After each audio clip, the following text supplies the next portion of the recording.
Next வந்து fried insurance, அதை பத்தி சொல்லுங்க. இப்போ ஃப்ரைட் இன்சூரன்ஸ்ன்றது வந்து அந்த ஷிப்பிங் கம்பெனிஸ் எடுக்கக்கூடிய ஒரு இன்சூரன்ஸ் பாலிசி தான். அவங்களுக்கு வந்து இப்போ ஏதாவது அவங்களுக்கு ஒரு லாஸ் ஆகுதுன்னு வச்சுக்கோங்க.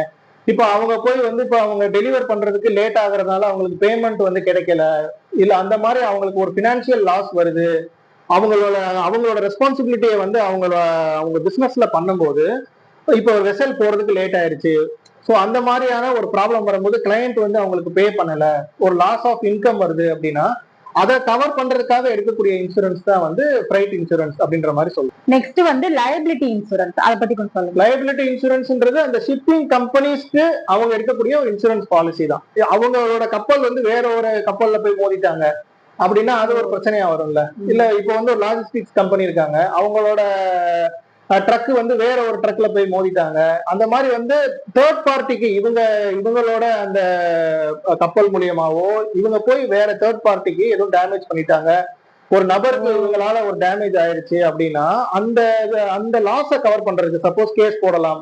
ஒரு ப்ராப்பர்ட்டி டேமேஜ் ஆயிருச்சு, உங்க வண்டி மோதனால டேமேஜ் ஆயிடுச்சு, கப்பல் மோதனால டேமேஜ் ஆயிடுச்சு அப்படின்ற மாதிரி சொல்லலாம்.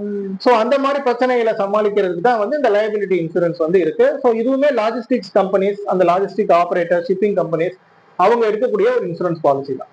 நெக்ஸ்ட் வந்து இன்லேண்ட் டிரான்சிட் இன்சூரன்ஸ் பத்தி கொஞ்சம் சொல்லுங்க.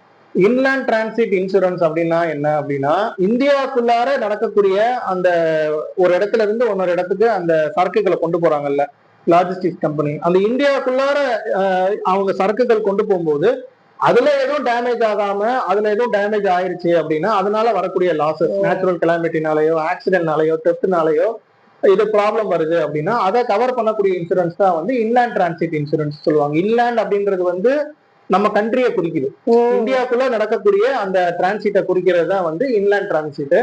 இப்போ வந்து நம்ம அடுத்து வேற கண்ட்ரிஸ் போறோம் அப்படின்னா அதெல்லாம் வந்து இன்லேண்ட்ல வராது, அது எல்லாமே வந்து அதர் கண்ட்ரிஸ்க்கு பண்ணக்கூடிய டிரான்சிட். நல்ல ஒரு தெளிவான விளக்கம் கொடுத்தீங்க. நெக்ஸ்ட் வந்து ஸ்பெசிபிக் வாயேஜ், அதை பத்தி கொஞ்சம் டீடைலா சொல்லுங்க. ஸ்பெசிபிக் வாயேஜ் பாலிசி அப்படின்றது என்ன அப்படின்னா, ஒரு குறிப்பிட்ட ஷிப்மெண்ட்டுக்கு மட்டும் இந்த ஒரே ஒரு கன்சைன்மெண்ட் மட்டும் நம்ம வந்து இந்த சரக்கு வந்து இந்த இடத்துல இருந்து இந்த ஸ்டேட்ல இருந்து இந்த ஸ்டேட் போகுது, இல்ல இந்த இந்தியால இருந்து இந்த கண்ட்ரிக்கு போகுதுன்னு சொல்லி ஒரு தடவை நடக்கிற ஒரு குறிப்பிட்ட கன்சைன்மெண்ட் சொல்லணும். ஒரு குறிப்பிட்ட கன்சைன்மெண்ட் மட்டும் எடுக்கக்கூடிய ஒரு பாலிசி வந்து ஸ்பெசிபிக் வாயேஜ் பாலிசின்னு சொல்லுவாங்க. நெக்ஸ்ட் வந்து open marine policy. Open marine policy அப்படின்றது என்ன அப்படின்னா மல்டிபிள் கன்சைன்மெண்ட்ஸ். இப்போ நான் ஸ்பெசிபிக் கன்சைன்மெண்ட்ஸ்ன்றது வந்து ஒரு கன்சைன்மெண்ட் நான் சொன்னேன்ல, அது எனக்கே ஒரு நாள் ஒரு சில கம்பெனி பாத்தீங்கன்னா எனக்கே ஒரு நாள் வந்து ஒரு கன்சைன்மெண்ட் நடத்துவாங்க ஒரு ஃபாரினுக்கு, அதுக்கு மட்டும் ஒரு இன்சூரன்ஸ் எடுப்பாங்க. சோ இந்த ஓபன் மரைன் அப்படின்றது என்ன அப்படின்னா ரெகுலரா நிறைய கன்சைன்மெண்ட்ஸ் வந்து